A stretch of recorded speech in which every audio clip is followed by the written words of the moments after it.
My fellow Americans, I have spoken to you from this historic office on many occasions and about many things. The power of the presidency is often thought to reside within this Oval Office. Yet it doesn't rest here. It rests in you, the American people, and in your trust. Your trust is what gives a president his powers of leadership and his personal strength. And it's what I want to talk to you about this evening. For the past 3 months, I've been silent on the revelations about Iran. And you must have been thinking, well, why doesn't he tell us what's happening? Why doesn't he just speak to us as he has in the past when we've faced troubles or tragedies? Others of you, I guess, were thinking, what's he doing hiding out in the White House? Well, the reason I haven't spoken to you before now is this. You deserve the truth, and as frustrating as the waiting has been, I felt it was improper to come to you with sketchy reports or possibly even erroneous statements, which would then have to be corrected, creating even more doubt and confusion. There's been enough of that. I paid a price for my silence in terms of your trust and confidence, but I've had to wait, as you have, for the complete story.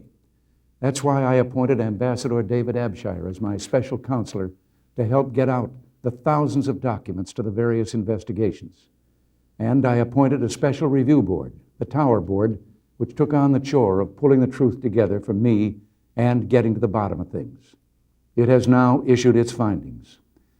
I'm often accused of being an optimist, and it's true. I had to hunt pretty hard to find any good news in the board's report. As you know, it's well stocked with criticisms, which I'll discuss in a moment, but I was very relieved to read this sentence. The board is convinced that the president does indeed want the full story to be told. And that will continue to be my pledge to you as the other investigations go forward. I want to thank the members of the panel, former Senator John Tower, former Secretary of State Edmund Muskie, and former National Security Advisor Brent Scowcroft.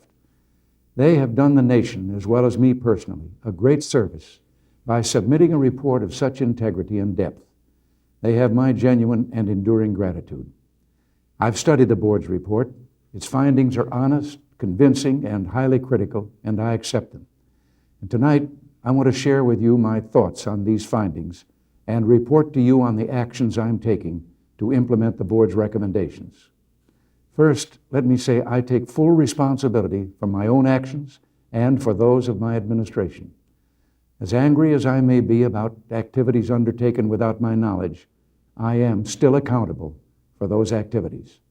As disappointed as I may be in some who serve me, I am still the one who must answer to the American people for this behavior. And as personally distasteful as I find secret bank accounts and diverted funds, well, as the Navy would say, this happened on my watch. Let's start with the part that is the most controversial. A few months ago, I told the American people I did not trade arms for hostages. My heart and my best intentions still tell me that's true. But the facts and the evidence tell me it is not. As the Tower Board reported, what began as a strategic opening to Iran deteriorated in its implementation into trading arms for hostages. This runs counter to my own beliefs, to administration policy, and to the original strategy we had in mind. There are reasons why it happened, but no excuses. It was a mistake. I undertook the original Iran initiative in order to develop relations with those who might assume leadership in a post-Khomeini government. It's clear from the board's report, however, that I let my personal concern for the hostages spill over into the geopolitical strategy of reaching out to Iran. I asked so many questions about the hostages' welfare that I didn't ask enough about the specifics of the total Iran plan. Let me say to the hostage families, we have not given up. We never will. And I promise you we'll use every legitimate means to free your loved ones from captivity. But I must also caution that those Americans who freely remain in such dangerous areas must know that they're responsible for their own safety. Now, another major aspect of the board's findings regards the transfer of funds to the Nicaraguan Contras. The Tower Board wasn't able to find out what happened to this money. So the facts here will be left to the continuing investigations of the court-appointed independent counsel and the 2 congressional investigating committees. I'm confident the truth will come out about this matter as well. As I told the Tower Board, I didn't know about any diversion of funds to the Contras, but as president, I cannot escape responsibility. Much has been said about my management style, a style that's worked successfully for me during 8 years as governor of California and for most of my presidency. The way I work is to identify the problem, find the right individuals to do the job, and then let them go to it. I've found this invariably brings out the best in people. They seem to rise to their full capability, and in the long run, you get more done. When it came to managing the NSC staff, let's face it, my style didn't match its previous track record. I've already begun correcting this. As a start, yesterday I met with the entire professional staff of the National Security Council. I defined for them the values I want to guide the national security policies of this country. I told them that I wanted a policy that was as justifiable and understandable in public as it was in secret.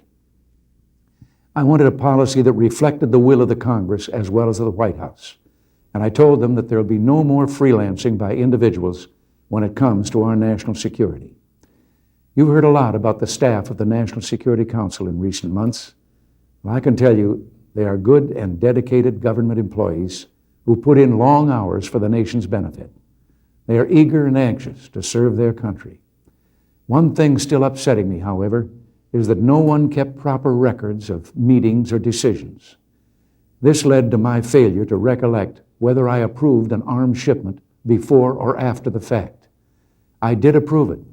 I just can't say specifically when. But rest assured, there's plenty of record keeping now going on at 1600 Pennsylvania Avenue. For nearly a week now, I've been studying the board's report. I want the American people to know that this wrenching ordeal of recent months has not been in vain. I endorse every one of the Tower Board's recommendations. In fact, I'm going beyond its recommendations so as to put the House in even better order. I'm taking action in 3 basic areas: personnel, national security policy, and the process for making sure that the system works. First, personnel. I've brought in an accomplished and highly respected new team here at the White House. They bring new blood, new energy, and new credibility and experience. Former Senator Howard Baker, my new chief of staff, possesses a breadth of legislative and foreign affairs skills that's impossible to match. I'm hopeful that his experience as minority and majority leader of the Senate can help us forge a new partnership with the Congress, especially on foreign and national security policies. I'm genuinely honored that he's given up his own presidential aspirations to serve the country as my chief of staff. Frank Carlucci, my new national security advisor, is respected for his experience in government and trusted for his judgment and counsel. Under him, the NSC staff is being rebuilt with proper management discipline. Already, almost half the NSC professional staff is comprised of new people. Yesterday, I nominated William Webster, a man of sterling reputation, to be director of the Central Intelligence Agency. Mr. Webster has served as director of the FBI and as a U.S. District Court judge. He understands the meaning of rule of law. So that his knowledge of national security matters can be available to me on a continuing basis, I will also appoint John Tower to serve as a member of my Foreign Intelligence Advisory Board. I am considering other changes in personnel, and I'll move more furniture as I see fit in the weeks and months ahead. Second, in the area of national security policy, I have ordered the NSC to begin a comprehensive review of all covert operations. I have also directed that any covert activity be in support of clear policy objectives and in compliance with American values. I expect a covert policy that if Americans saw it on the front page of their newspaper, they'd say, that makes sense. I have had issued a directive prohibiting the NSC staff itself from undertaking covert operations. No ifs, ands, or buts. I have asked Vice President Bush to reconvene his task force on terrorism to review our terrorist policy in light of the events that have occurred. Third, in terms of the process of reaching national security decisions, I am adopting in total the Tower Report's model of how the NSC process and staff should work. I am directing Mr. Carlucci to take the necessary steps to make that happen. He will report back to me on further reforms that might be needed. I've created the post of NSC Legal Advisor to assure a greater sensitivity to matters of law. I am also determined to make the congressional oversight process work. Proper procedures for consultation with the Congress will be followed not only in letter, but in spirit. Before the end of March, I will report to the Congress on all the steps I've taken in line with the Tower Board's conclusions. Now, what should happen when you make a mistake is this. You take your knocks, you learn your lessons, and then you move on. That's the healthiest way to deal with a problem. This in no way diminishes the importance of the other continuing investigations, but the business of our country and our people must proceed. I've gotten this message from Republicans and Democrats in Congress, from allies around the world, and if we're reading the signals right, even from the Soviets. And of course, I've heard the message from you, the American people. You know, by the time you reach my age, you've made plenty of mistakes. And if you've lived your life properly, so you learn. You put things in perspective. You pull your energies together. You change. You go forward. My fellow Americans, I have a great deal that I want to accomplish with you and for you over the next 2 years. And the Lord willing, that's exactly what I intend to do. Good night, and God bless you.